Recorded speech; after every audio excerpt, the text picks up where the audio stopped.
Today we're going to be doing a quick follow-up with our favorite chicken mangaka, Paru Itagaki. I assure you, we're not going to make this like Fast and Furious, and make this like a 10-part series.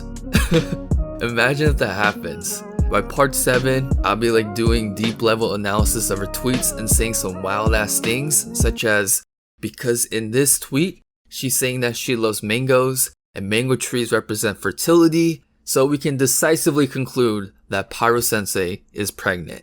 Oh god.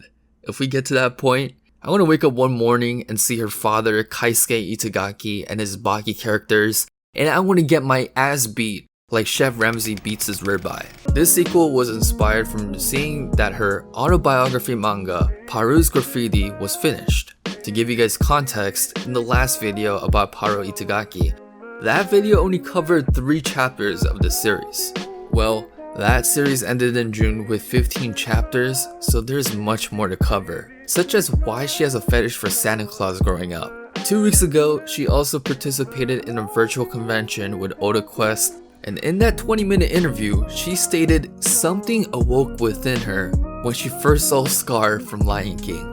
We got a lot to cover today, so grab your Legum egg sandwich from your local Japanese konbini and put on your furry suit, cause we're jumping back into the wonderful world of the creator of Beastars, Paru Itagaki.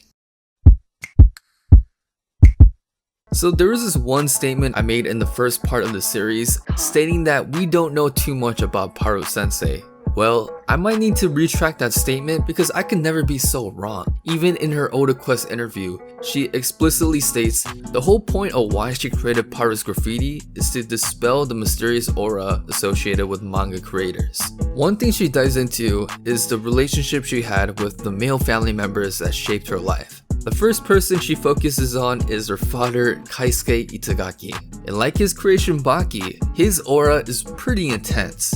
Even his bare back screams Baki. Her father was definitely a commanding figure, and being away from home so much due to his insane work schedule, when he was home, he expected everything to run in his favor. Paru's mom and sisters would be setting the table, and Paru would always be in charge of bringing him a cup and the coldest beer she could find from the fridge. Like, you can tell my girl was not feeling this responsibility because she would smack down them cups with attitude. The only time Paru had any memorable times with her father was when she was 6 or 7 and she would take baths with him. She remembers scrubbing his back, and in turn, her father would wash her hair like an ancient Mesopotamian woman trying to clean out poop out of her skirt in the Tigris River. It was so weird because her relationship with her father definitely reminded me of my relationship with my own father. My father would barely be home because he was the boss of this textile company, and when he was home, he wasn't putting up with anybody's shit and would just want peace and quiet. Well,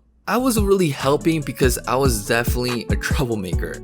And one day, I made the madman decision to lay out Lego pieces for my father to step on, and because we were your traditional Asian household and didn't wear shoes indoors, my old man stepped on that landmine with bare feet. Yeah, let's just say I got isekai that day. But just like Paru's father, my father had a commanding presence and was emotionally distant. I loved him and feared him at the same time, and I didn't want to let him down, whether it was school grades or personal responsibilities. I really feel like Paru Sensei had similar sentiments towards her father.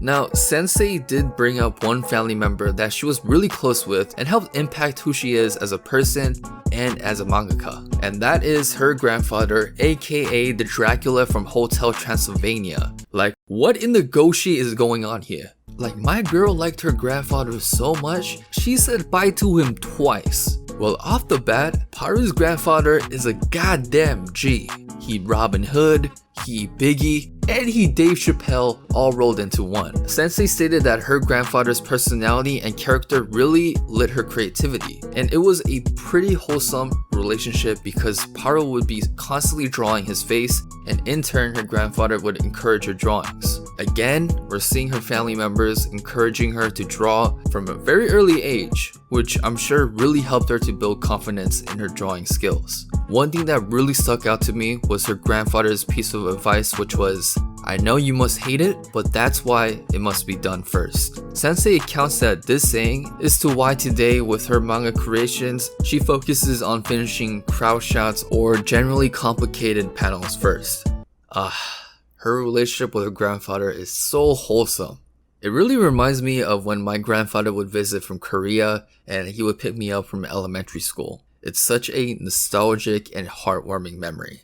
Now the last thing I want to talk about is how weird Sensei is. Literally, she spends a whole manga chapter admitting that she spends a whole day trying to remove the barcode sticker off the bottom of her big cup. There's also a chapter where she focuses on the bruise on her knee, and whenever it's exposed when she's taking a bath, she imagines a small Picasso painting different hues as time went on. There was even this one chapter where Sensei confesses she loves hardworking and large guys.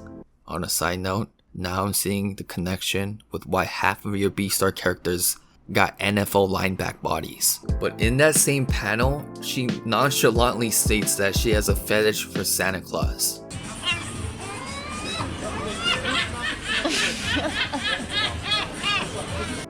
Guys, literally, I never laughed that hard since the beginning of COVID. I was wheezing for air like a Gundam side character that got blown out of his spaceship. And she continues on stating that she cleans her bed every December like a total virgin. Woo!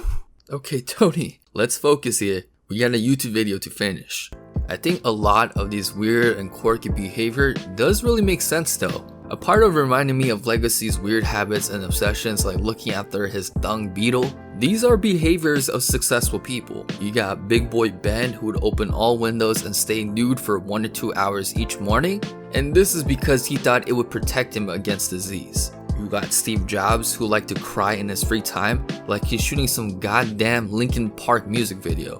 You even got the famous inventor, Yoshiro Nakamatsu, who tries to drown himself to come up with his next invention idea. All in all, successful creatives are pretty goddamn weird, and so is Paru Sensei, and because she's a mangaka, that weirdness level is on a whole different level. So that's all I wanted to share about the genius mind behind the internationally acclaimed Beastars series. Main takeaways of how to create a masterpiece like Beastars.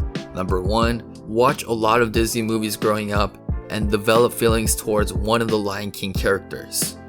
2. Surround yourself with supportive family members, especially your mom, telling you that you don't have friends on New Year's. Number 3. Think marriage is stupid and dedicate your youthful single years drawing muscular big men. And that, my friend, is how you create Beastars. It was honestly so cool to see how Sensei's experiences growing up shaped both who she is as a person and also her creative process. And as her first series of Beastars is slowly coming to an end, let's continue to show love and support for our Legum Chicken Head creator. If you got to this far of the video, you're the real MVP. Guys, let's get to 20K before the summer ends. Love you guys. Hope you stay safe. Peace out.